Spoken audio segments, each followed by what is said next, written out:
بسم الله الرحمن الرحيم نحمده ونصلي على رسوله الكريم أما بعد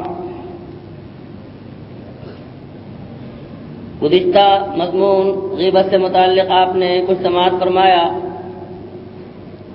اس کے بعد اس سلسلے کو وہیں مصلحتاً موقوف کیا ہے.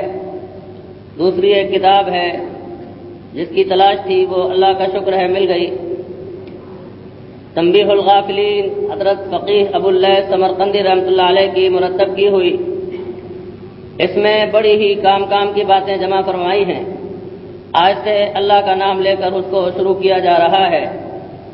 اللہ رب العالمین ہم سب کو پوری طرح سے مستفید فرمائیں اور ہم میں جو کچھ بھی کوتاہیاں ہیں پروردگار عالم اس کو دور فرما دیں اور نیکیوں کا جذبہ پیدا ہو اور اس طرح سے اس دنیا میں اپنی آخرت کی تیاری میں لگ جائیں اور آخرت کا سرمایہ جمع کر سکیں. فرماتے ہیں تمام تعریفیں اس اللہ کے لیے جس نے ہم کو اپنی کتاب کی ہدایت دی اور اپنے حبیب پاک صلی اللہ تعالی علیہ وسلم کے طفیل ساری امتوں پر فضیلت بخشی. ہم اس کی ایسی حمد کرتے ہیں اور تعریف کرتے ہیں جو اس کی رضا کو جو ہمیں مرغوب ہے کھینچ لائے اور اس کے مخزون عطیوں سے بھیک مانگ سکے اور ہمیں اس کی نعمتوں پر شکر ادا کرنے والا بنا دے اور اس کے اولیاء اور اس کی نعمتوں کا ہمیں عارف بنا دے. اور درود و سلام ہمارے آقا حضرت احمد مجتبی محمد مصطفیٰ صلی اللہ تعالی علیہ وسلم پر جو اللہ تعالیٰ کے برگزیدہ بندے اور سچے رسول اور سیدھا نبی ہیں، اور آپ کی پاکیزہ آل و عطرت پر اور آپ کے تمام صحابہ اور پوری امت پر. فقیہ زاہد عالم باعمل نصر ابن محمد ابن ابراہیم السمرقندی اللہ تعالیٰ ان سے راضی ہو اور ان کو اللہ تعالیٰ راضی کر دے. یعنی وہ اللہ تعالیٰ سے راضی ہوں اور اللہ تعالیٰ ان سے راضی ہوں. فرماتے ہیں کہ جب میں نے دیکھا کہ جس شخص کو اللہ تعالیٰ ادب میں معرفت اور علم میں کچھ حصہ نصیب فرمایا ہو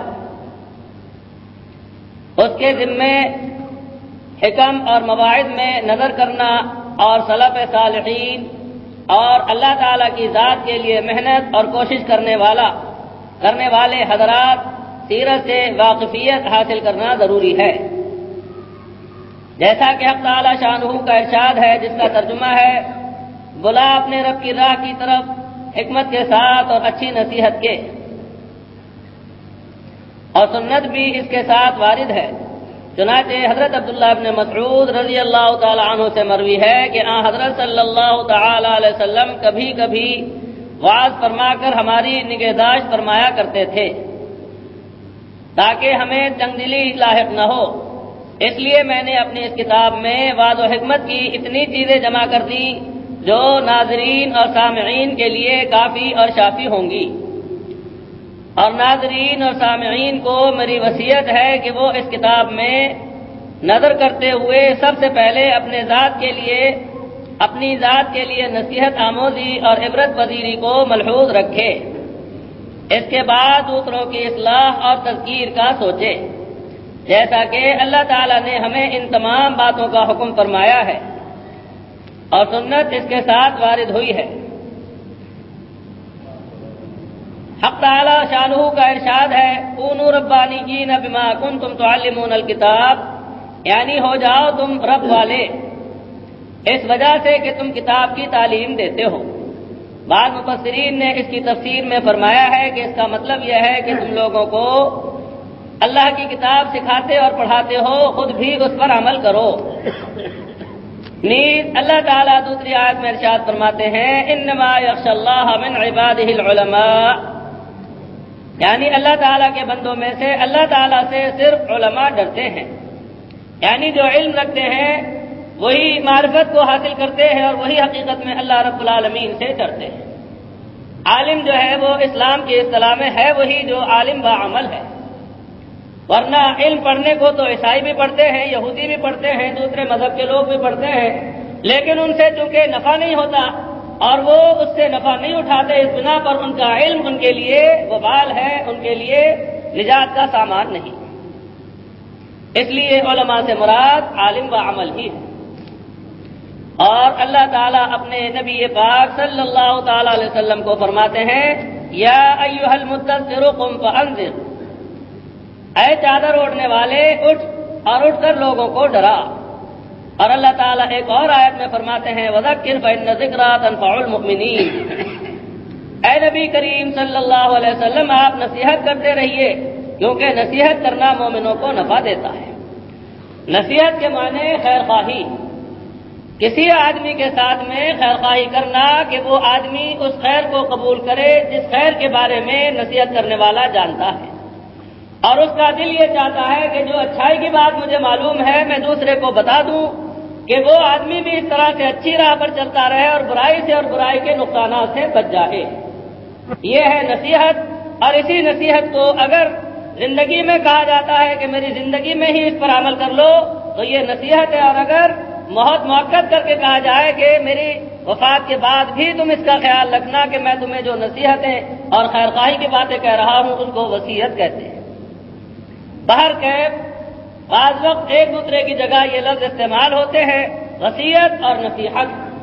اس میں خیر خواہی جو ہے وہ مطلوب ہوتی ہے، نصیحت کرنے والا اس کو نصیحت کرتا ہے اس خیال سے کہ جو بات میں چاہتا ہوں کہ اچھائی کی مجھے معلوم ہے اسے بھی معلوم ہو جائے، تاکہ یہ تکلیف سے، پریشانی سے یا دوسرے الفاظ میں جہنم کی آگ سے بچ جائے۔ تو حق سبحانہ و تعالی نے حضرت جناب رسالت مآب صلی اللہ تعالی علیہ وسلم کو خود قرآن پاک میں فرمایا کہ آپ نصیحت کیجیے۔ یہاں تو بالاختصار چونکہ اس مضمون کا ذکر ہے، ویسے اگلے مضامین میں انشاءاللہ آپ بالتفصیل اسی کتاب میں سماعت فرمائیں گے۔ حضرت جناب نبی کریم صلی اللہ تعالی علیہ وسلم کو جگہ جگہ خطاب فرمایا وَأَنذِرْ عَشِيرَتَكَ الْأَقْرَبِينَ، اپنے قریبی رشتہ داروں کو بھی ڈرائیے۔ ایک جگہ فرمایا یا ایھا الرسول بلغ ما انزل الیک من ربک، اے رسول آپ پہنچائیے جو کچھ آپ کی طرف اللہ کی طرف سے اتارا گیا ہے۔ اور حقیقت یہ ہے کہ حضرت جناب رسالت مآب صلی اللہ تعالی علیہ وسلم آپ سے زیادہ مخلوق کے اندر کوئی خیر خواہ نہیں۔ اس بنا پر آپ کو اپنی امت سے اتنا تعلق ہے شفقت اور محبت کا کہ مخلوق میں اس تعلق اور محبت کا دوسرا کوئی نہیں۔ اس لیے آپ کا دل چاہتا رہا کہ میری امت میری بات کو مان لے اور سمجھ جائے، اور اس طرح سے جو پیارا راستہ ہے اللہ تعالیٰ کا منتخب کیا ہوا اس کے اوپر امت چل پڑے۔ چنانچہ اس کے لیے کہ پہلے آدمی کہہ کر خود عمل شروع کرے یا پہلے عمل شروع کر کے پھر کہنا شروع کرے، تو اس کے لیے یہ جو آپ مضمون سن رہے ہیں اس کا خلاصہ یہی ہے کہ آدمی پہلے اس پر عمل شروع کر دے اور اس کے بعد پھر لوگوں سے کہنے لگے، تو چونکہ یہ سراپا عمل بن جائے گا پھر انشاءاللہ اس کی زبان میں اللہ رب العالمین تاثیر پیدا فرمائیں گے اور اس طرح سے نفع ہوگا۔ خود حضرت جناب نبی کریم صلی اللہ تعالی علیہ وسلم کی حالت مبارکہ یہ تھی کہ آپ کسی بھی بات پر خود عمل فرماتے اور اس کے ساتھ امت کو حکم فرماتے۔ آپ کو اللہ رب العالمین نے جو زبان پر تاثیر عطا فرمائی تھی اس کی حقیقت یہ ہے کہ کوئی پوری طرح سے عکاسی نہیں کر سکتا، اس لیے کہ آپ کی شفقت سب سے زیادہ مخلوق کے لحاظ سے سب سے زیادہ غالب تھی، اسی نسبت سے آپ کا تعلق بھی غالب تھا، اور آپ کی دلی خواہش یہ تھی کہ میری بات سننے والے سارے ہی مان جائیں۔ اور اسی شفقت کا یہ عالم ہے کہ جس کے لیے قرآن پاک میں فرمایا ہے عزیز علیہ ما عنتم حریص علیکم بالمؤمنین رؤوف الرحیم، آپ کو بہت ہی زیادہ شفقت تھی اور بہت تعلق تھا، بہت محبت تھی، اس بنا پر آپ کا دل چاہتا تھا کہ لوگ ایمان لے آئیں اور ایمان کے جو تقاضے ہیں ان پر عمل پیرا رہیں، یہاں تک کہ آپ اس کے لیے کفار کے ساتھ میں بھی بعض وقت اتنی تعریف فرماتے تھے اور ان کا دل اتنا بڑھاتے تھے، ان کی دلجوئی فرمایا کرتے تھے کہ کافر آپ کے اخلاق حمیدہ سے متاثر ہو کر ایمان کی دولت سے مالا مال ہو جایا کرتے تھے۔ تو غرض یہ ہے کہ جب آدمی عمل پیرا ہوگا تو اللہ رب العالمین کا فضل ہوگا، پھر اس میں تاثیر پیدا ہوگی، اور انشاءاللہ اس طرح سے یہ نفع جو ہے یہ آگے جاری ہوگا اور بات کے کہنے میں وزن پیدا ہوگا۔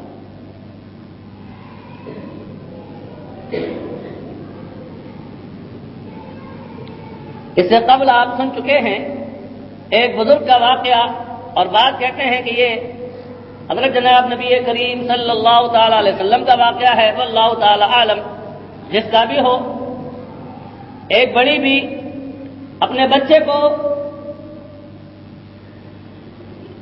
لے کر آئی اور کہا کہ یہ بچہ گڑ بہت کھاتا ہے، آپ اس کو نصیحت فرما دیجیے۔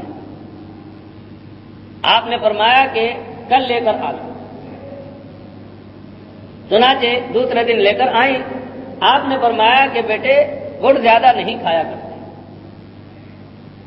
بڑی بھی کو بڑا خیال گزرا کہ اتنی سی بات کے لیے مجھے آج بلایا، کل ہی کہہ دیتے۔ تو کہا کہ آپ نے اتنی سی بات کہی، کل ہی آپ کہہ دیتے، آپ نے کل کیوں نہ کہہ دیا؟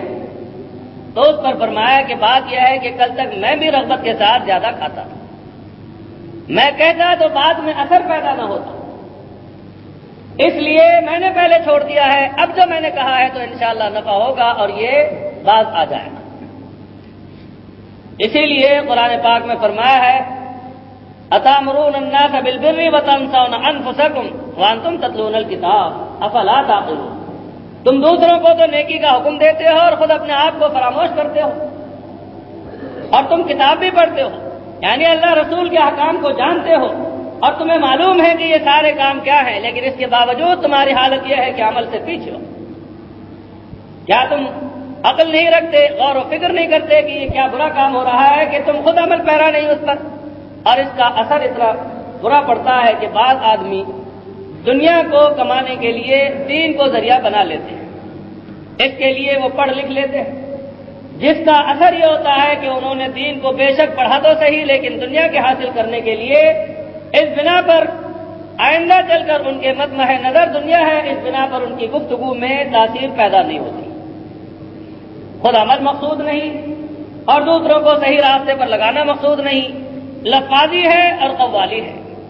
اس کا نتیجہ یہ ہوتا ہے کہ بعض بہت مشہور ہو جاتے ہیں اور بہت خرچے کے بعد جو ہے وہ دستیاب ہوتے ہیں، ایسے لوگ ناپید ہو جاتے ہیں، بڑے مشکل سے ان کو ڈھونڈا جاتا ہے تو وہ بڑے وعدے وعید کرتے ہیں کہ جی ہمارا تو بڑا اونچا اسٹینڈرڈ ہے، ہم ایسے ہر کسی اس میں نہیں جایا کرتے، ہمارا ہوائی جہاز کا تو کرایہ چاہیے آنے جانے کا، اور کھانے پینے کے لیے بڑے ہوٹل میں رہنے کا انتظام، اور جہاں بیان کرنے لے چلیں گے وہاں آدمی جو ہے وہ 100-200 نہ ہو، وہاں ہزاروں کی تعداد میں ہو، تو پھر ہم کھل کے بیان کرتے ہیں۔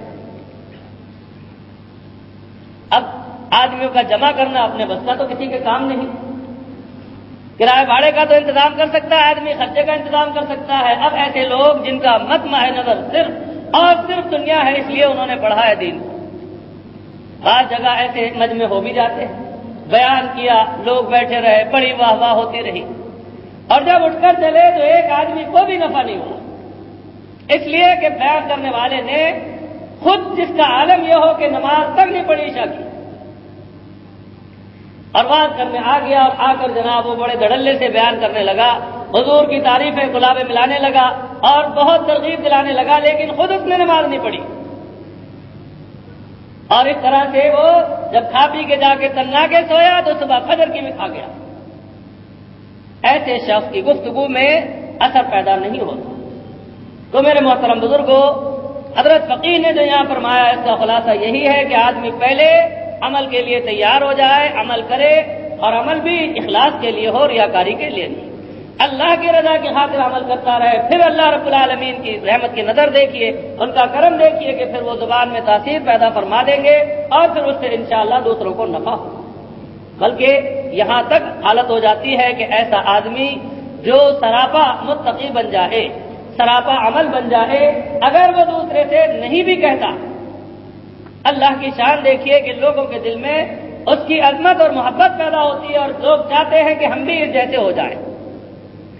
حضرت جناب رسالت مآب صلی اللہ تعالی علیہ وسلم، میں اور میرے ماں باپ آپ پر قربان، ہزاروں جانے قربان، آپ کی حالت، آپ کی عادت، آپ کے اخلاق ایسے ہی تھے کہ لوگ دیکھ کر بے ساختہ آپ کی مشابہت اور آپ کی اتباع کے لیے فوراً آمادہ ہو جاتے۔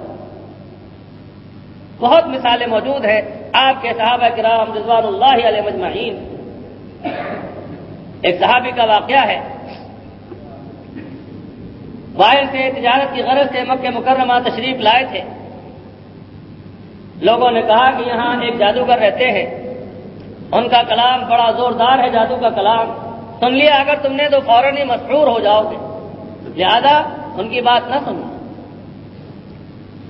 وہ بیچارے نئے نئے آئے تھے، ویسے آتے تو رہتے تھے لیکن حضور اکرم صلی اللہ تعالی علیہ وسلم کی بعثت کے بعد پہلی مرتبہ آئے تھے، بات سن کر ڈر گئے، کانوں کے اندر روئی ٹھوس لی کہ ایسا نہ ہو میں چلتا پھرتا بازار میں جا رہا ہوں اور کان میں آواز آ جائے اور میرے اوپر جادو ہو جائے۔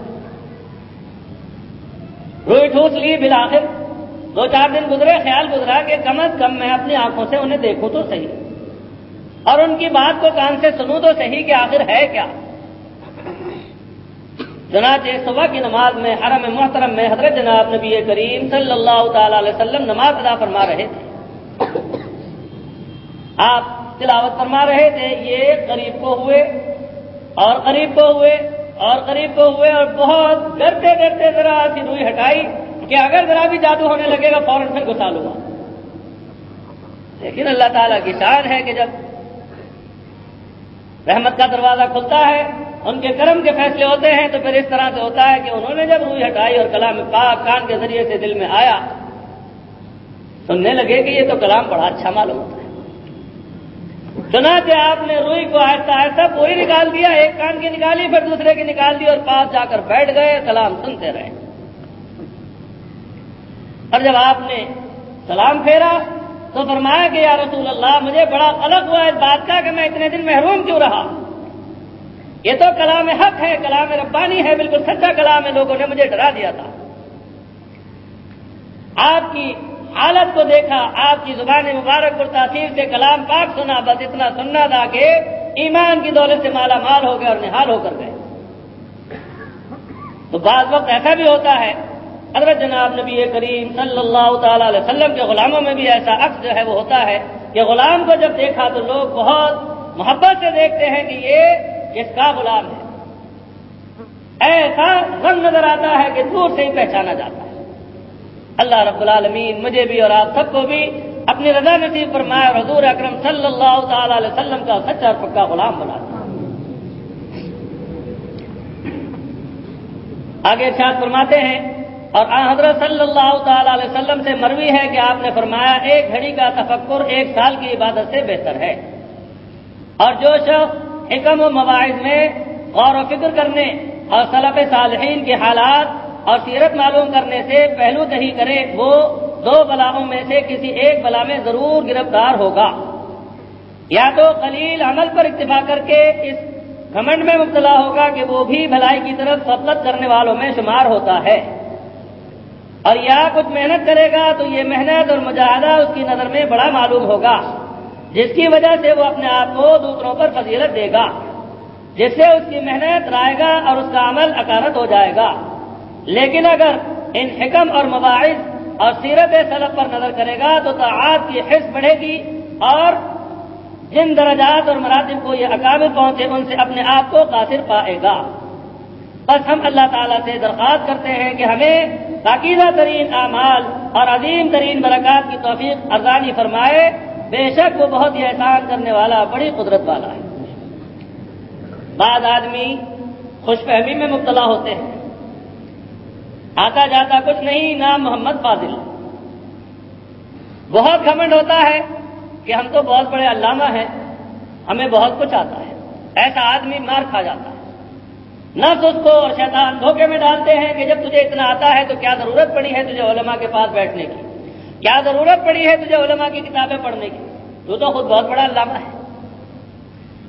اور دوسرے یہ کہ کج فہمی، آدمی بات کو سمجھنے کی بجائے سمجھتا ہے کہ یہ لوگ سارے کے سارے جو سمجھے غلط ہی سمجھے، میں جو سمجھتا ہوں وہ صحیح سمجھتا ہوں، لہذا ہم جماعتی کریں گے، مجھ جیسا کوئی دوسرا ہے ہی نہیں، جب مجھ جیسا دوسرا کوئی نہیں تو میں دوسروں کی بات جو ہے اس کو مان کر کیوں دوں، میں تو رد کروں گا۔ تو یہ خوش فہمی اور کج فہمی یہ انسان کو تباہ کر ڈالتی ہے، ورنہ حقیقت یہ ہے کہ ہم سبحانہ و تعالی نے بزرگان دین کے حالات اور واقعات میں ایسی تاثیر رکھی ہے۔ آپ اندازہ فرمائیے اس چیز سے کہ حضرت جناب نبی کریم صلی اللہ تعالی علیہ وسلم اور آپ کے صحابہ کو 1400 برس گزر گئے، ان کے حالات اور واقعات بالکل محفوظ ہیں. آج بھی ان واقعات کو جب آپ اور ہم پڑھتے ہیں اور سنتے ہیں تو ہماری طبیعتیں کتنی متاثر ہوتی ہیں. اسی طرح بزرگان دین کے واقعات اور حالات جب پڑھتے ہیں سنتے ہیں طبیعت متاثر ہوتی ہے, اور بہت سے اوقات ایسا ہوتا ہے کہ گریہ طاری ہو جاتا ہے. اور کس قدر طبیعت متاثر ہوتی ہے, بات کیا ہے, یہی ہے کہ اللہ رب العالمین نے اپنے نیک بندوں کی جس طرح گفتگو میں تاثیر رکھی ہے اسی طرح ان کے حالات میں تاثیر رکھی. اور یہ بہترین ذریعہ ہے انسان کی زندگی میں تبدیلی لانے کا. اول جو درجہ ہے وہ تو ہے کہ کسی اللہ کے نیک بندے سے وابستہ ہو جائے, اور اسی ذیل میں ممد اور معاون ہوتی ہیں اچھی اچھی باتیں جس کو اچھے لوگ مرتب کرتے ہیں کہ ان کو پڑھ کر یا سن کر انسان کی طبیعت میں یہ جذبہ پیدا ہوتا ہے کہ ہمیں بھی ایسا ہونا چاہیے. اور جو کچھ ہم نے کوتاہی کی ہے اس کا تدارک ہونا چاہیے, یا ہم سے جو نہیں بن پڑ رہا ہے اس کو ہمیں کرنا چاہیے, اور یا گناہوں میں مبتلا تھے تو ان کو چھوڑنا چاہیے. تو آدمی اس سوچنے کے لیے آمادہ ہو جاتا ہے, اور جب سوچنے کے لیے آمادہ ہوتا ہے تو اللہ کا فضل ہوتا ہے, رحمت خداوندی جوش میں آتی ہے, پھر اس آدمی کی رہبری فرما دیتے ہیں اور اس طرح سے اس کو راستے پر لگا دیتے ہیں. ایک واقعہ اس وقت یاد آیا, حضرت مجدد الملت حکیم الامت حضرت مولانا اشرف علی صاحب تھانوی رحمۃ اللہ علیہ کے اجل خلفاء میں سے حضرت مولانا مفتی محمد حسن صاحب رحمۃ اللہ علیہ گزرے ہیں. لاہور میں آپ کا کافی قیام رہا, وہاں آپ کا مدرسہ بھی ہے بہت مشہور اور معروف. اس سے قبل آپ ہندوستان میں امرتسر میں رہتے تھے, پھر وہاں سے جب ہجرت کر کے آئے تو لاہور میں قیام فرمایا اور مدرسہ اشرفیہ وہاں قائم فرمایا. ایک طالب علم نوجوان وہ مسلمان ہوا, اسلام کو اس نے قبول کیا, اور حضرت مفتی صاحب رحمۃ اللہ علیہ نے اس پر بڑی شفقت فرمائی کہ ایک آدمی ایمان لایا ہے اور اپنی اصلاح چاہتا ہے. آپ نے اس کے ساتھ بہت ہی اچھا سلوک فرمایا اور اس کو دین کی تعلیم میں لگا لیا. تو وہ اکثر بیشتر جب لوگوں کے پاس بیٹھتا اٹھتا تھا تو دین کی باتیں سنتا تھا. بہت سے حضرات نے کہا کہ جنت کا حاصل کرنا بڑا مشکل ہے اور اس کے لیے بڑی بھاگ دوڑ کی ضرورت ہے, یہ ہے وہ ہے. اس کو کافی ڈرایا. کچھ عرصے کے بعد وہ 9 مسلم بیمار ہوئے, اور اس حالت میں حضرت مفتی صاحب ان کی برابر تیمارداری کرتے تھے, عیادت کرتے تھے, پوری دیکھ بھال کرتے تھے, گھر سے ان کا انتظام پورا تھا, کھانے پینے کی دیکھ بھال رکھتے تھے. تو حضرت مفتی صاحب ایک مرتبہ جب ان کے پاس بیٹھے تو انہوں نے کہا, دیکھیے کہ دین کی اللہ تعالیٰ نے کیسی برکت رکھی ہے کہ ان کو کیسی سمجھ عطا فرمائی. ابھی انہیں اس دائرہ اسلام میں آئے ہوئے زیادہ وقت نہیں گزرا. انہوں نے کہا کہ میں نے بہت سے لوگوں سے حضرت سنا تھا کہ جنت کی منزل بڑی مشکل ہے اور جنت بہت مشکل سے حاصل ہوتی ہے, اور کہنے لگے جنت تو یہ سامنے اور نہایت آسان ہے کہ ایک قدم ادھر اور دوسرا قدم ادھر. حضرت مفتی صاحب رحمۃ اللہ علیہ سمجھ گئے کہ معلوم ہوتا ہے کہ اس کا وقت اخیر ہے, اور اسے کچھ برزخ کے حالات جو ہے وہ نظر آنے لگے. حضرت مفتی صاحب آپ دیدہ ہو گئے اور فرمایا کہ ہاں جنت بے شک آسان اور بہت قریب ہے. تو اس طرح سے حق سبحانہ و تعالیٰ کی شان ہے کہ آدمی کو ذرا سی دیر کے اندر اس کے قلب کی کیفیت درست فرما کر کہاں سے کہاں پہنچا دیتے ہیں. اس لیے بزرگان دین کے واقعات, حالات, ان کی باتیں ایسی مؤثر ہوتی ہیں کہ انسان کی زندگی میں زبردست تبدیلی پیدا کرتی ہے. پروردگار عالم ہمیں آپ کو سب کو اپنا بنا لے. میری دلی خواہش اور یہ محض اللہ تعالیٰ کا فضل ہے, آپ حضرات کی محبت اور خلوص ہے. میرا دل چاہتا ہے آپ اور ہم سارے کے سارے حضرت جناب نبی کریم صلی اللہ تعالی علیہ وسلم کے پورے متبع ہو جائیں, سر سے پاؤں تک آپ کی ایک ایک ادا اور ایک ایک سنت کو زندہ کرنے والے ہو جائیں, اور اس میں اللہ رب العالمین کو راضی کرنے کے لیے قدم آگے ہی بڑھاتے چلے جائیں, اور اس طرح سے ہم پیچھے مڑ کر کبھی نہ دیکھیں کہ دنیا کیا کہے گی, دنیا والے کہا کریں. ایک بزرگ کی ایک بات میں نے پڑھی, انہوں نے بڑی عجیب بات فرمائی, ہے تو ذرا ثقیل تھی لیکن باہر قید ایک بزرگ کا فرمانا ہے جس کا خلاصہ یہ ہے کہ ایک آدمی اپنی راہ چلا جا رہا ہے, راستے میں اس کو بہت سے کتے ملتے ہیں. ان کتوں کا کام یہ ہے کہ نئے آدمی کو دیکھ کر بھونکتے ہیں. فرمایا کہ جو آدمی ان کتوں کے بھونکنے کی طرف متوجہ ہو گیا اور رک گیا اور انہیں ہی شش کرنے لگا تو اس کی منزل جو ہے وہ دور ہو گئی اور اس کی راہ کھوٹی ہو رہی ہے۔ اور جو آدمی اس طرف التفات ہی نہیں کرتا کہ یہ تو کتے ہیں بھونک کر رہ جائیں گے، مجھے اپنے کام سے کام رکھنا چاہیے، تو ان کتوں کو آپ نے بھی دیکھا ہوگا کبھی کہ وہ بھونکتے رہتے ہیں دور دور سے اور آدمی چلتا رہتا ہے، جب ان کی حد ختم ہو جاتی ہے تو وہ پیچھے ہٹ جاتے ہیں، آدمی آگے چلا جاتا ہے۔ تو ان بزرگ نے مثال دی ہے کہ دنیا والوں کی ایسی مثال ہے، ان کی طرف متوجہ ہو کر اپنا نقصان کرنا اور اپنی منزل کی طرف رواں دواں رہیں گے تو یہ کتے بھونک بھونک کے اپنے آپ ہی چڑھ جائیں گے۔ تو میرے محترم بزرگوں، ہمیں آپ کو اللہ کی طرف دیکھنا ہے، اللہ کے رسول کی طرف دیکھنا ہے، دین اسلام کی طرف دیکھنا ہے اور اس طرح سے اپنے آپ کو سنوارنا ہے، بنانا ہے۔ اللہ تعالیٰ کا فضل ہے، ان کا احسان عظیم۔ تحدث نعمت کے طور پر عرض کرتا ہوں، یہ سب اور سب محض اللہ تعالیٰ کا فضل ہے کہ جو آپ حضرات بیٹھے اس طرح سے دل جمی کے ساتھ میں بات سنتے ہیں، اور اللہ کے فضل سے ہر تھوڑے وقت کے بعد ان کی محض عنایت اور رحمت کی نظر ہے کہ آدمی اپنی اصلاح کی فکر کرتے ہیں، تبدیلی کا ارادہ کرتے ہیں۔ ابھی بھی چند دن پہلے بھی ایک دوست ہیں، انہوں نے اللہ کے فضل سے داڑھی رکھ لی، نماز کے خاصے پابند ہو گئے۔ اسی طرح پچھلے ہفتے ایک دوست نے داڑھی رکھی ہے، نماز کے پابند ہو گئے تو باہر گئے۔ اسی طرح سے اللہ رب العالمین حق پر ہمیں لگاتے ہیں اور حق مضبوط فرما دیتے ہیں۔ ہمارا جذبہ ایسا ہی ہونا چاہیے کہ ہم دل سے یہ پختہ ارادہ کر لیں کہ حضرت جناب نبی کریم صلی اللہ تعالی علیہ وسلم کی اداؤں کو اور سنتوں کو زندہ کرنے والے ہم بنیں گے۔ حضرات صحابہ کرام رضوان اللہ علیہ مجمعین، انہوں نے تہیہ کر لیا تھا کہ ہم آپ کی ایک ایک ادا اور ایک ایک سنت کو زندہ رکھیں گے۔ دیکھیے کہ اللہ تعالیٰ نے ان سے کیسے کام لیا۔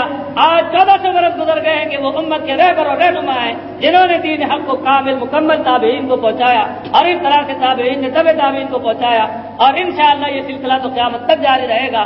ہم اور آپ بھی اگر دین کے پہنچانے اور پھیلانے میں ذریعہ بن گئے تو بخشش کا سامان ہو جائے۔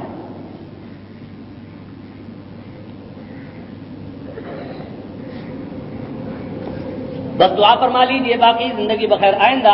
اے الہ العالمین، ہم سب پر رحمت کی نظر فرمائیے، اپنا بنا لیجیے اور آپ ہمارے ہو جائیے، اور قدم قدم پر حضرت جناب نبی کریم صلی اللہ تعالی علیہ وسلم کی کامل اتباع نصیب فرمائیے، کامل مشابہت نصیب فرمائیے، غالین اور مغضوبین کی پیروی اور مشابہت اور غلامی سے بچا لیجیے۔ اے الہ العالمین، ہمیں صورت میں بھی اور سیرت میں بھی حضرت محبوب صلی اللہ تعالی علیہ وسلم کا پکا مشابہ بنا دیجیے، پکا غلام بنا دیجیے۔ ہمیں یا اللہ آپ کی سیرت اور صورت جیسی جو ہے پوری طرح سے اپنی صورت اور سیرت بنانے کی توفیق عطا فرمائیے۔ اے الہ العالمین، ہماری کوتاہیاں معاف فرما دیجیے، ہم سب کو اچھی توفیق عطا فرمائیے۔ اے الہ العالمین، غیرت ایمانی کو غالب فرما دیجیے، حمیت اسلامی کو غالب فرما دیجیے، جاہلیت کی تمام باتوں کو ہمارے دلوں سے نکال کر پھینک دیجیے، اس دل میں ہمارے نور ایمان کو بھر دیجیے، اور اس نور ایمان سے ہمارے دماغ اور روح کو منور فرما دیجیے۔ اے الہ العالمین، ہمیشہ اپنے فضل عظیم سے مالا مال فرمائیے۔ اے الہ العالمین، اپنے قدردان بندوں میں شامل فرما لیجیے، اپنے شکر گزار بندوں میں شامل فرما لیجیے، اپنے مخصوص اور محبوب اور مقرب بندوں میں شامل فرما لیجیے۔ اے الہ العالمین، جب تک زندہ رہے اسلام ہی پر قائم دائم رکھیے، جب خاتمہ ہو ایمان پر خاتمہ فرمائیے۔ اے الہ العالمین، دونوں جہان کی عافیت کاملہ نصیب فرمائیے اور اپنی رضا کاملہ نصیب فرمائیے۔ اے الہ العالمین، قدم قدم پر اپنی عنایات سے مالا مال فرمائیے۔ اے الہ العالمین، تمام مومنین مومنات مسلمین مسلمات احیاء اور اموات سب کی مغفرت فرما دیجیے، جتنے بھی وفات پا چکے ہیں ان سب کی بھی یا اللہ تمام خطائیں معاف فرما دیجیے، گناہوں سے بالکل پاک و صاف فرما دیجیے، ان کی قبروں کو کشادہ فرما دیجیے، ان کی قبروں کو نور سے بھر دیجیے، ان کی قبروں کو جنت کے باغ بنا دیجیے، ان کی تمام نیکیاں قبول فرما لیجیے، اور اس میں جو کچھ بھی کمی ہے یا اللہ اس کو دور فرما کر اپنی عطا کامل سے نواز دیجیے، اور ہم پر بھی رحمت کی نظر فرمائیے، ہماری بھی مغفرت فرمائیے۔ اے الہ العالمین، حضرت جناب نبی کریم صلی اللہ تعالی علیہ وسلم کی معیت اور رفاقت نصیب فرمائیے، آپ کے جھنڈے کے نیچے جگہ عطا فرمائیے، آپ کی شفاعت نصیب فرمائیے، آپ کے حوض کوثر سے خوب سیراب فرمائیے، اس طرح سے گزرنا آسان فرمائیے، قیامت کی ہولناکیوں سے بچا لیجیے۔ اے الہ العالمین، درگزر فرما دیجیے، اپنی عبادت میں لے لیجیے، اور بغیر حساب کتاب کے جنت میں داخل فرمائیے، جنت کی تمام نعمتیں عطا فرمائیے، سب سے بڑی نعمت اپنا دیدار خوب اور بار بار نصیب فرمائیے۔ اے الہ العالمین، جہنم کی آگ سے، قبر کے عذاب سے، دنیا کے عذاب اور فتنوں سے بچا لیجیے۔ اے الہ العالمین، تمام بیماروں کو شفا کاملہ عطا فرمائیے، تمام پریشان حالوں کی پریشانیوں کو ختم فرما دیجیے، تمام بے روزگار حضرات کو حلال روزگار نصیب فرمائیے۔ اے الہ العالمین، تمام پریشان حالوں کی پریشانیوں کو ختم فرما دیجیے. جن حضرات کے یہاں رشتوں کی پریشانیاں ہیں یا اللہ انہیں دور فرما دیجیے. ہمیں پیارے کے گھر کو جنت کا نمونہ بنا دیجیے. اے الہ العالمین ہر خیر سے مالا مال فرمائیے, ہر شر سے بچا لیجیے, تمام مرض اور تمام آفات سے, مرگ مفاجات سے, حادثات اور سانحات اور بلیات سے بچا لیجیے. اپنی عبادت میں لے لیجیے. اے الہ العالمین ہمارا پڑھنا سننا عبادات اور طاعات اور دعائیں اور اپنے دربار کی حاضری قبول فرما لیجیے. اللهم ربنا تقبل منا انك انت السميع العليم بحرمة سيد الانبياء والمرسلين صلى الله تعالى على خير خلقه سيدنا محمد وعلى اله واصحابه اجمعين آمين برحمتك يا ارحم الراحمين.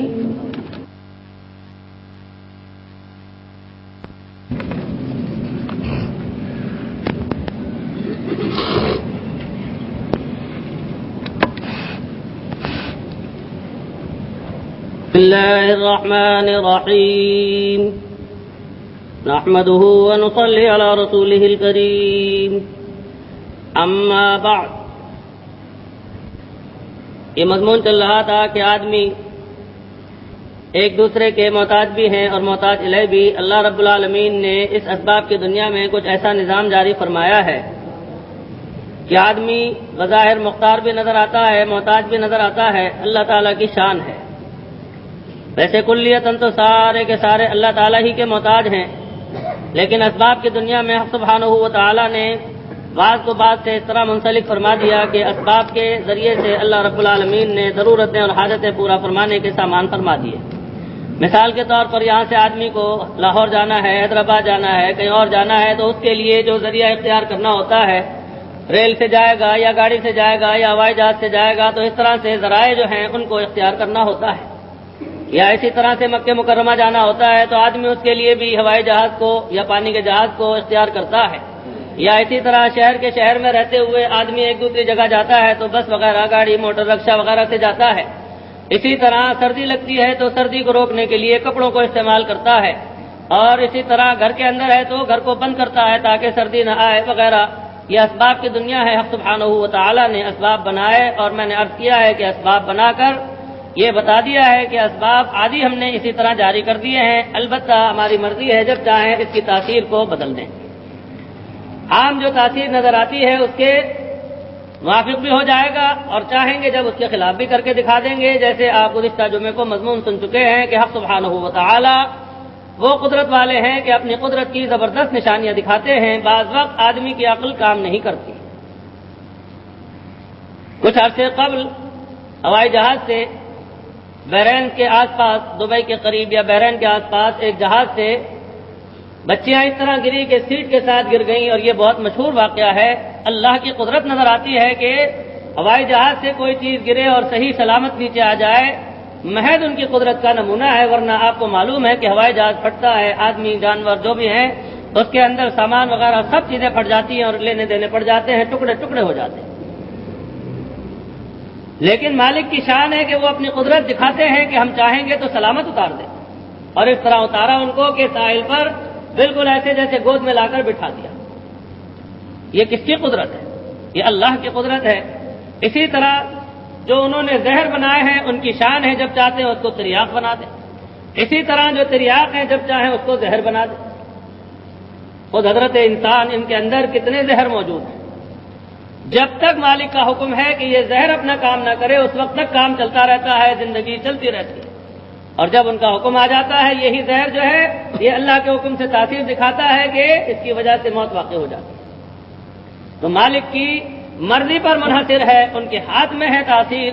اسباب انہوں نے بنائے ہیں اور اسباب بنا کر اس میں تاثیرات عادی طور سے رکھ دی ہیں, عام طور سے رکھ دی ہیں. جب بھی چاہیں گے مالک اس تاثیر کو موقوف فرما دیں گے. جلانے کے جو تاثیر رکھی ہے آگ کی, جلانا, بعض واقعات ایسے ہوتے ہیں کہ آپ سبحانہ و تعالیٰ اپنی قدرت دکھاتے ہیں کہ آگ ہماری پیدا کی ہوئی ہے, اس کی تاثیر بھی ہماری دی ہوئی ہے. خود اس شہر کراچی میں بعض وقت ایسا ہوا کہ دکانوں میں آگ لگی, پورے سامان جل گئے, اور اللہ کی شان دیکھیے قرآن پاک بالکل بچ گئے. اسی طرح بعض جگہ آگ لگی, سارے کے سارے جل گئے, اس میں ایک بچہ سلامت بچ گیا. بعض جگہ سیلاب آیا, سارے ڈوب گئے, ایک بچہ بچ گیا. بعض جگہ زلزلے آئے، سارے کے سارے مر گئے، ایک آدمی بچ گیا۔ اللہ رب العالمین ان کی زبردست قدرت ہے، تو بہرکیف وہی مسبب الاسباب ہیں، وہی مؤثر حقیقی ہیں، جب چاہیں جس چیز کے لیے جس طرح حکم فرما دیں۔ اب یہ فضائیں سب انہی کی، ہوائیں انہی کی، اور زمین انہی کی، اور آسمان انہی کے، ہم اور آپ سب انہی کے، جب چاہتے ہیں جس طرح سے اپنی قدرت دکھاتے ہیں۔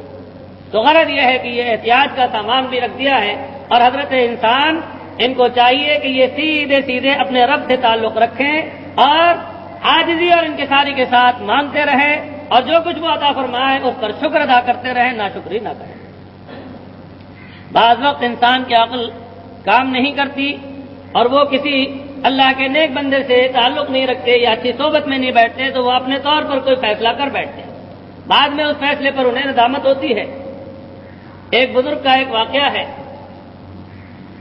انہوں نے اس قسم کی کوئی قسم کھا لی یا عہد کر لیا کہ میں جب تک اللہ تعالیٰ مجھے نہ کھلائیں گے نہ کھاؤں گا، اور کھلانا بھی جب تک کہ مرغ پلاؤ نہ کھلائیں گے نہیں کھاؤں گا۔ اللہ تعالیٰ کی شان ہے، اللہ رب العالمین ان کی بات کو پورا فرما دیتے تھے۔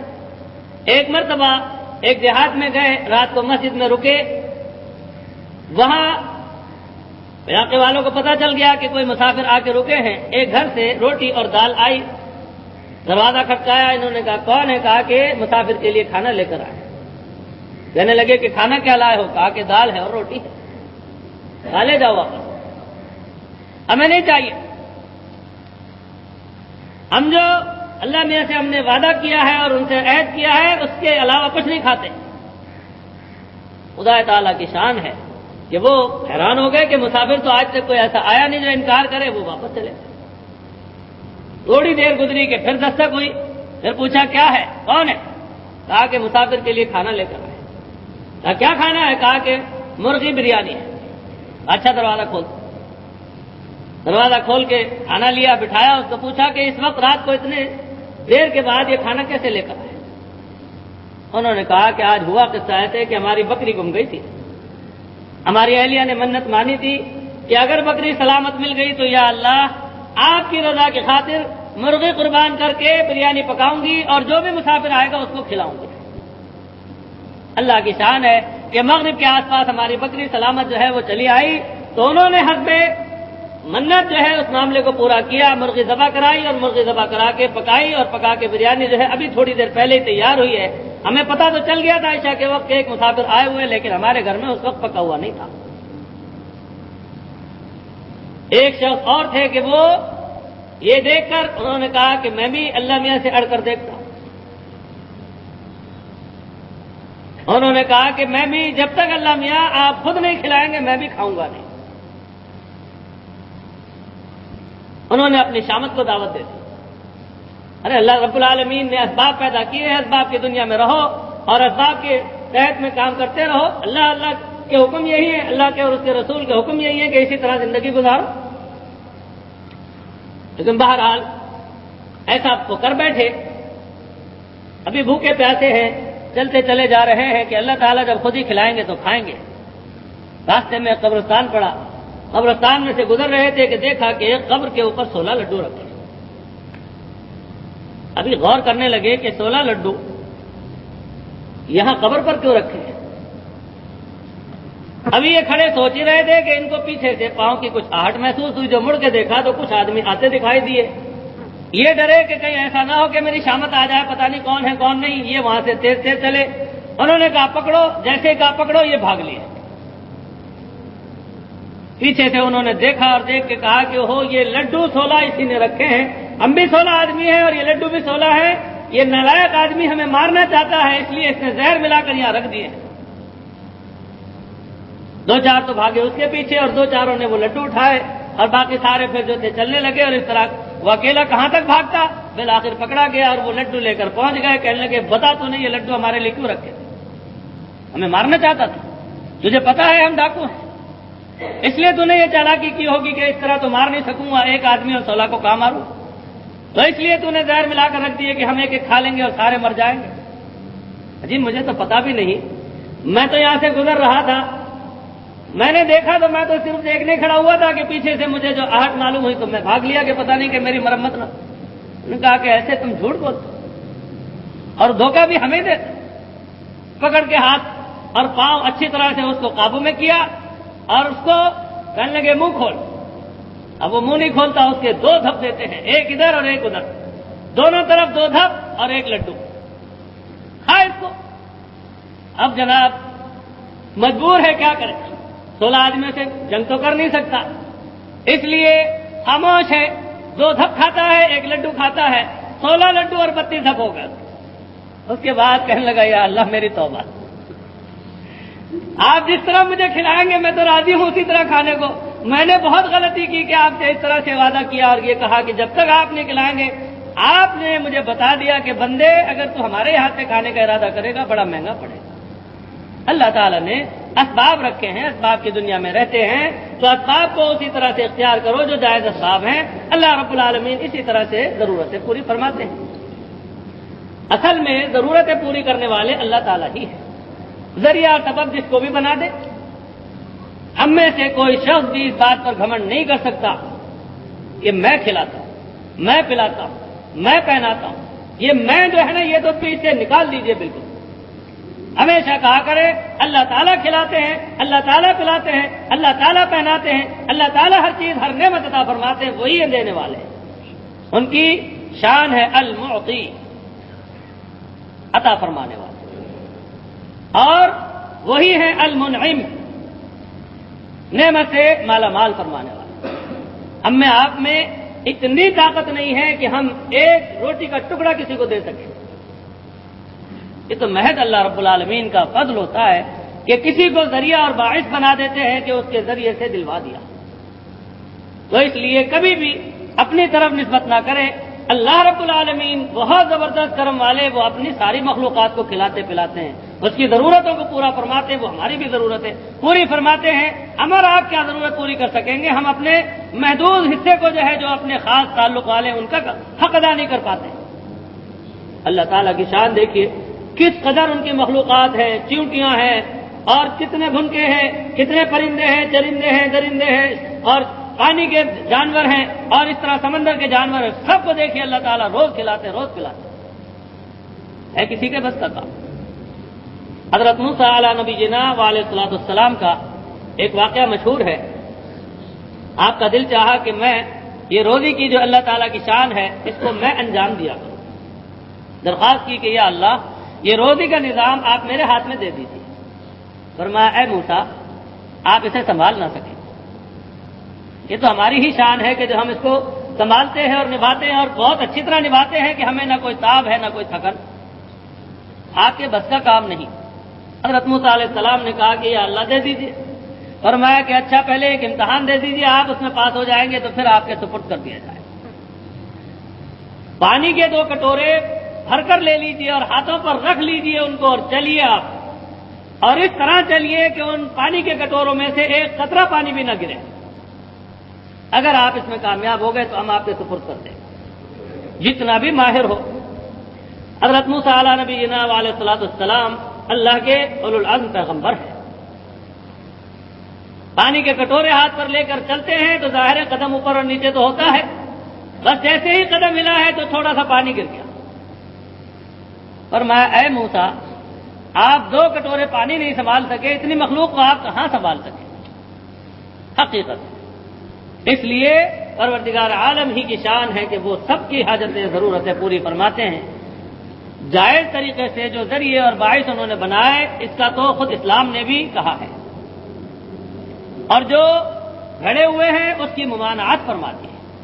اسی لیے حضرت جناب نبی کریم صلی اللہ تعالی علیہ وسلم کی تعلیم یہ ہے کہ آپ نے فرمایا کہ اسباب کی دنیا میں اگر آدمی بیمار ہو اس کو چاہیے علاج کرائے, دوا استعمال کرے. لگانے کی ضرورت ہے دوا کو لگائے, کھانے کی ضرورت ہے کھائے. اسی طرح سے سردی لگ رہی ہے تو آدمی کپڑے پہنے. غرض یہ ہے کہ اسباب کی دنیا میں آدمی کو بھوک لگ رہی ہے کھانا کھائے, پیاس لگ رہی ہے پانی پیے. تو یہ ایک دوسرے کی اس طرح سے اللہ تعالیٰ نے ضرورتوں کو وابستہ فرمایا. اور اسباب کو دیکھیے, اگر آدمی کی ضرورتیں پوری اس طرح سے بغیر ان چیزوں کے ہو جائیں تو ان سبزیوں کو کون پوچھے گا؟ ان فروٹوں کو کون پوچھے گا؟ ان میووں کو کون پوچھے گا؟ ان کپڑوں کو کون پوچھے گا؟ ان جوتوں کو کون پوچھے گا؟ پھر کون ہاتھ لگائے گا جب سب ضرورتیں بغیر ان کے پوری ہوں؟ اللہ تعالیٰ کی شان دیکھیے کہ اس طرح سے نظام کو مربوط فرما دیا ہے، کسی کو کسی کام میں لگایا، کسی کو کسی کام میں لگایا، اور حضرت انسان کی ضرورتیں سب سے وابستہ فرما دی، اور پھر اس طرح کچھ نظام کر دیا ہے کہ کسی کی ضرورت کسی سے منسلک، کسی کی ضرورت کسی سے منسلک، اس طرح سے اللہ تعالیٰ کی شان ہے۔ تو باہر کیف محتاج اور محتاج لے، یہ عجیب مضمون ہے کہ اس طرح سے اللہ رب العالمین نے قدرت دکھائی ہے کہ تم کیا دعویٰ کرتے ہو کہ ہم ایسے اور ویسے، ارے تم کچھ بھی نہیں۔ اتنا بڑا آدمی، نبض پر ہاتھ رکھ کر مرض بتانے والا، اور جب خود کا وقت آیا تو بے بسی کا عالم ایسا کہ زہر کھا لیا، اس کا مداوع نہیں کر سکے، اور اللہ کے حکم سے انتقال ہو۔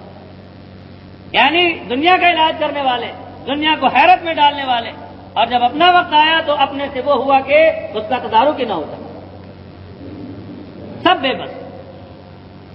جتنا بڑا بہادر ہو، پہلوان ہو، ڈاکٹر ہو، حکیم ہو، جو بھی کوئی ہو، جتنا بڑا انجینئر ہو، کچھ بھی ہو، حاکم ہو،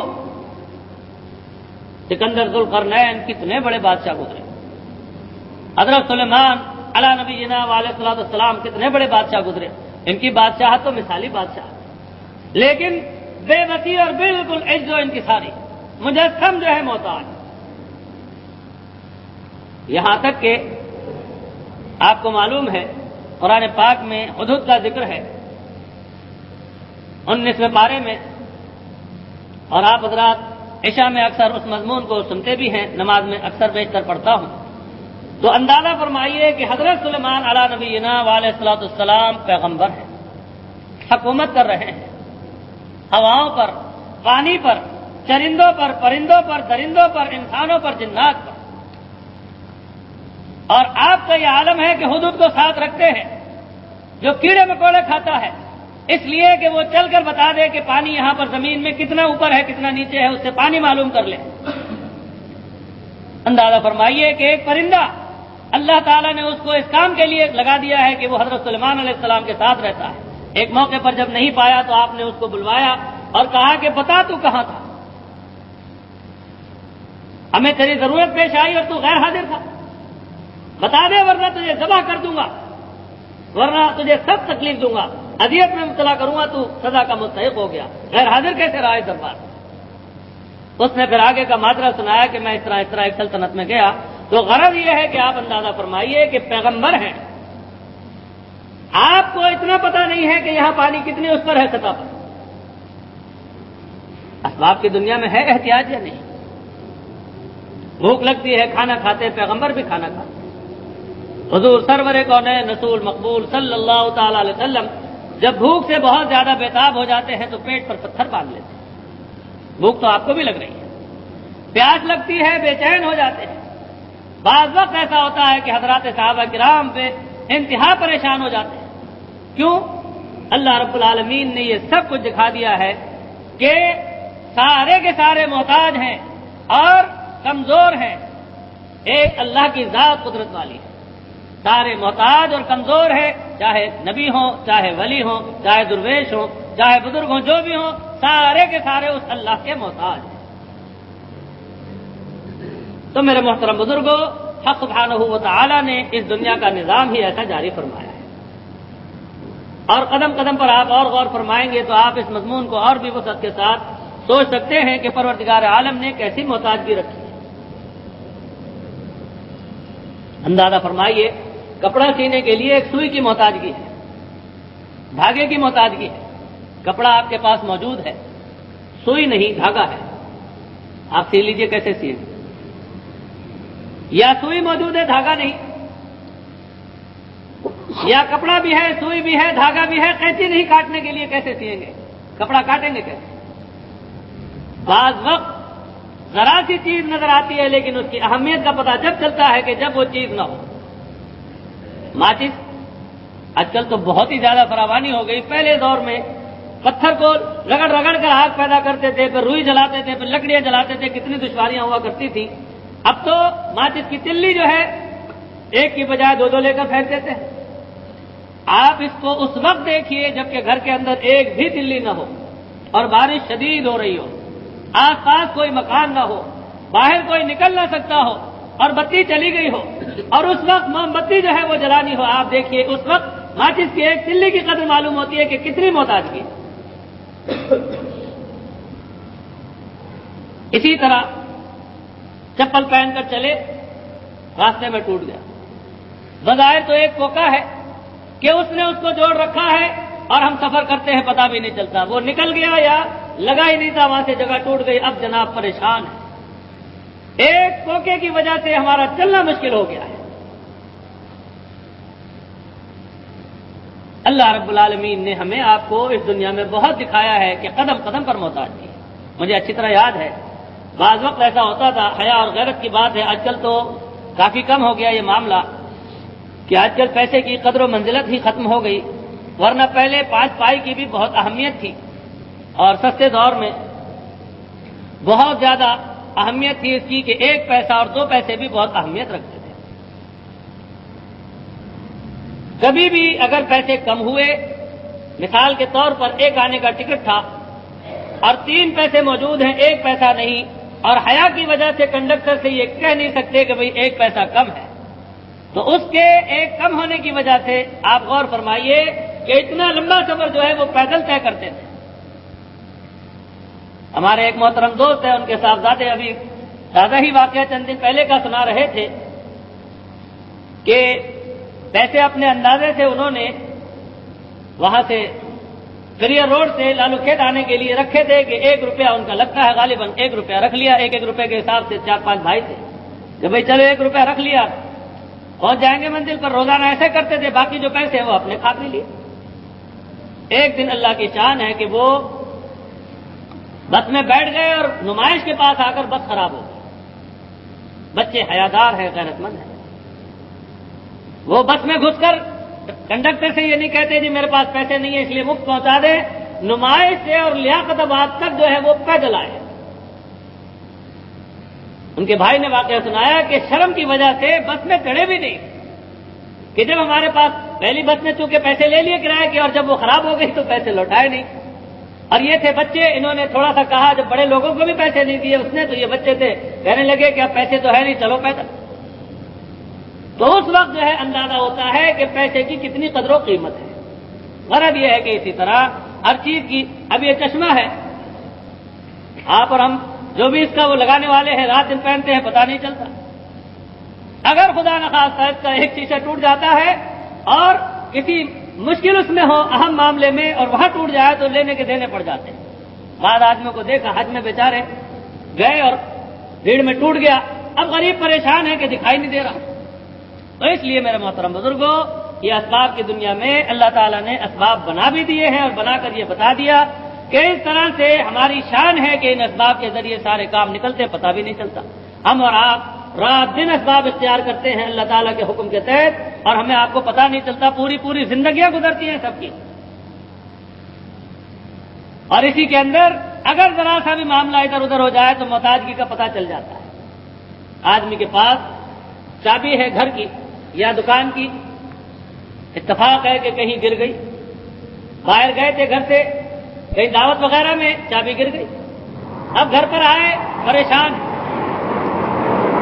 کسی تالا کھولنے والے کو بلا کر لاتے کوئی ملتا نہیں، حیران پریشان باہر بیٹھے ہوئے، تالا توڑتے ہیں ٹوٹتا نہیں. اب اندازہ فرمائیے کہ اس وقت ایک چابی کی کہ جو بظاہر بہت چھوٹی سی چیز ہے کتنی قدر و قیمت معلوم ہوتی ہے کہ وہ اس وقت ہوتی تو بہت معمولی بات تھی، ذرا سا گھما کر کھول لیتے.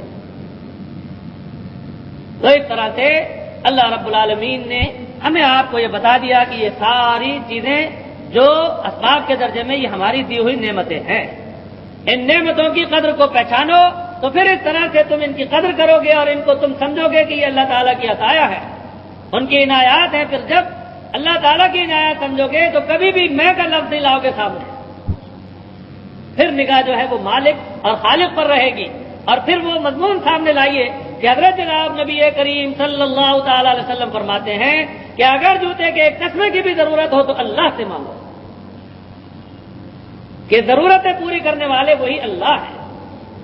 اس وقت جو ہے نظر آتا ہے کہ بے شک اللہ رب العالمین قادر مطلق نے ان اسباب کو اس طرح مہیا فرما دیا اور ہماری ضرورتوں اور حاجتوں کو پورا فرما دیا. یہ محض ان کا فضل ہے، ورنہ پریشانی میں گر جائے.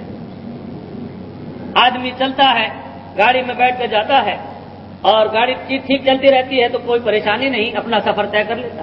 خدا نخواستہ راستے میں گاڑی بند ہو گئی، ایسا وبال معلوم ہوتا ہے کہ اللہ کی پناہ. وہی گاڑی جو اس قدر آرام دہ تھی کہ فراٹیں بھرتی ہوئی جا رہی تھی اور آدمی اندر بیٹھنے والے باتیں کرتے ہوئے جا رہے تھے، گھر کے افراد تھے سارے. اب وہی گاڑی جو بند ہو گئی تو اب جناب لینے کے دینے پڑ گئے کہ دھکا لگا رہے چل کے نہیں دیتے. مکینک کوئی قریب نہیں اور پیٹرول پمپ کوئی قریب نہیں، آدمی کوئی ساتھ نہیں دیتا. ایسی صورت میں آپ اندازہ فرمائیے کہ اس وقت جو ہے کتنی قدر ہوتی ہے. تو اس طرح سے یہ سب اللہ تعالیٰ کی نعمتیں ہیں جو انہوں نے ہمیں عطا فرما رکھی ہیں، اور اس طرح سے ہم ان کو جب برتتے رہتے ہیں ہمیں استحضار نہیں ہوتا، ہمیں استحضار کرنا چاہیے. بس اس مضمون کو آج یہیں ختم کرتا ہوں، اور آئندہ کے لیے ارادہ ہے انشاءاللہ زندگی بخیر. رمضان المبارک کی آمد ہے، یہ دن بھی انشاءاللہ زندگی بخیر دیکھتے ہی دیکھتے گزر جائیں گے. تو حضرت مجدد الملت حکیم الامت حضرت مولانا اشرف علی صاحب تھانوی رحمۃ اللہ علیہ کے مواعظ میں سے رمضان المبارک کے متعلق جو مواعظ ہیں انشاءاللہ آئندہ سے ان کو لاؤں گا اور اس مضمون کو شروع کریں گے. دعا فرما لیجیے، اے الہ العالمین ہم سب کو ہمیشہ اچھی توفیق عطا فرمائیے. اے الہ العالمین آپ مسبب الاسباب ہیں، آپ قادر مطلق ہیں، آپ مؤثر حقیقی ہیں، ہم سب آپ کے محتاج ہیں. اے اللہ اسباب کی دنیا میں آپ نے ایک دوسرے سے ہمیں باندھ دیا ہے، لیکن یا اللہ ہماری نگاہ کو درست فرما دیجئے، ہمارا زاویہ نگاہ درست فرما دیجئے، ہمارا قبلہ درست فرما دیجئے، اور ہماری نگاہ کو آپ اپنی طرف ہی پھیر لیجئے. اے الہ العالمین ان اسباب میں کوئی طاقت نہیں، کوئی تاثیر نہیں، آپ ہی تاثیر پیدا فرمانے والے ہیں. یا اللہ ان اسباب میں اچھی تاثیر پیدا فرمائیے. اے اللہ ہماری حاجتوں اور ضرورتوں کو پورا فرمائیے، ہمیں تیرے کی جائز حاجت اور مراد کو پورا فرما دیجئے، اور قدم قدم پر حضرت جناب نبی کریم صلی اللہ تعالی علیہ وسلم کی کامل اتباع نصیب فرمائیے، کامل مشابہت نصیب فرمائیے، ضالین اور مغضوبین کی پیروی اور مشابہت اور غلامی سے بچائیے. اے الہ العالمین جب تک زندہ رہیں اسلامی پر قائم دائم رکھیے، جب خاتمہ ہو ایمان پر خاتمہ فرمائیے. اے الہ العالمین تمام مومنین مومنات مسلمین مسلمات احیاء اور اموات سب کی مغفرت فرما دیجیے، سب سے درگزر فرما دیجیے، اور حضرت جناب نبی کریم صلی اللہ تعالی علیہ وسلم کی معیت اور رفاقت نصیب فرمائیے، آپ کی جماعت میں شامل فرمائیے، آپ کے جھنڈے کے نیچے جگہ عطا فرمائیے، آپ کا سچا اور پکا غلام بنا دیجیے، آپ کے حوض کوثر سے خوب سیراب فرمائیے، پل صراط سے گزرنا آسان فرما دیجیے، قیامت کی ہولناکیوں سے بچا لیجیے، اپنی حفاظت میں لے لیجیے. اے الہ العالمین بغیر حساب کتاب کے جنت میں داخل فرمائیے، جنت کی تمام نعمتیں عطا فرمائیے، سب سے بڑی نعمت اپنا دیدار خوب خوب اور بار بار نصیب فرمائیے. اے الہ العالمین جہنم کی آگ سے، قبر کے عذاب سے، دنیا کے عذاب اور فتنوں سے بچا لیجیے. اے الہ العالمین تمام بیماروں کو شفا کاملہ عطا فرمائیے، تمام پریشان حالوں کی پریشانیوں کو ختم فرما دیجیے. اے الہ العالمین تمام تنگ دستوں کی تنگدستی کو دور فرما دیجیے، تمام مقروض حضرات کو قرض کے بوجھ سے خلاصی نصیب فرمائیے، تمام مسافروں کو سلامتی اور عافیت کے ساتھ منزل پر پہنچائیے. اے الہ العالمین ہمارے لیے اور سارے مسلمانوں کے لیے آسانیاں پیدا فرمائیے، خصوصاً ہمارے احباب کے لیے. یا اللہ ہم سب کو حرمین شریفین کی حاضری اور بار بار حاضری نصیب فرمائیے. اے الہ العالمین حج مبرور اور سعی مشکور نصیب فرمائیے. اے الہ العالمین ہر خیر عطا فرمائیے، ہر شر سے بچا لیجیے، تمام مرضی اور تمامی آفات سے، مرگ مفاجات سے، حادثات اور سانحات سے اور تمام بلیات سے بچا لیجیے. اے الہ العالمین تمام گمراہیوں سے بچا لیجیے، تمام کفریات سے، تمام شرکیات سے، تمام بدعات رسومات واحیات اور خرافات سے، الحاد اور زندقے سے، خوش فہمی اور کٹ فہمی سے بچا لیجیے. ہمیشہ شریعت مطہرہ پر عمل کی توفیق عطا فرمائیے، دین کا خادم بنا دیجیے، دین کا حافظ بنا دیجیے، دین کا محافظ بنا دیجیے، دین کا عامل بنا دیجیے. اے الہ العالمین اکرم صلی اللہ تعالی علیہ وسلم کا غلام بنا دیجیے اور اپنا سچا بندہ بنا لیجیے، اپنے قدردان بندوں میں شامل فرما لیجیے، اپنے شکر گزار بندوں میں شامل فرما لیجیے، اپنے مخصوص محبوب اور مقرب بندوں میں شامل فرما لیجیے. اے الہ العالمین ہمارا پڑھنا سننا عبادات اور طاعات اور دعائیں اور اپنے دربار کی حاضری قبول فرما لیجیے. اللهم ربنا تقبل منا انك انت السميع العليم بحرمة سيد الانبياء والمرسلين وصلى الله تعالى على خير خلقه سيدنا محمد وعلى آله وأصحابه أجمعين آمين برحمتك يا أرحم الراحمين.